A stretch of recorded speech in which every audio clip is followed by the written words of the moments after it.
యేసుక్రీస్తు పరిశుద్ధ నామానికి మహిమ కలుగునుగాక. అనుదిన వాహినిలో నీతోనే ఉన్న నీ దేవుడు అనే పాఠ్యభాగాన్ని అధ్యయనం చేద్దాం. ద్వితీయోపదేశ కాండము 31వ అధ్యాయం 3వ వచనంలో, నీ దేవుడైన యెహోవా నీకు ముందుగా దాటిపోయి ఆ జనములను నీ ఎదుట ఉండకుండా నశింపజేయును.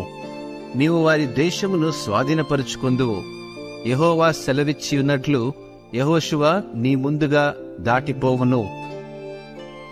మన ముందున్న జీవితం కొరకు ఎన్నో ప్రణాళికలను సిద్ధం చేసుకుంటాం. అయితే దేవుడు మన ఆలోచనలు, మన తలంపుల కంటే ఎల్లప్పుడూ మనకంటే ముందుంటాడని, మనకు మార్గాన్ని సుగమం చేస్తూ మనకు అడ్డంకిగా ఉన్న ప్రతి అడ్డంకులను తొలగిస్తాడని ఈ వాక్యం మనకు గుర్తు చేస్తుంది. అన్ని ద్వారాలు మూసుకొని ఎటువంటి దారి చూడలేనప్పుడు కూడా ఆయన మనకు ఒక నూతన మార్గాన్ని ఏర్పరుస్తాడు. మనం ఎదుర్కొనే ఎటువంటి క్లిష్ట పరిస్థితులు లేదా సవాళ్ల ద్వారా మనకు మార్గనిర్దేశం చేసేలా ఈరోజు ఆయనను విశ్వసించవచ్చండి.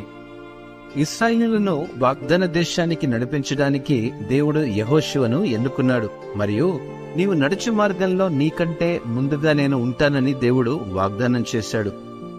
యెహోషువను దేవుడు నాయకుడిగా నియమించాడు.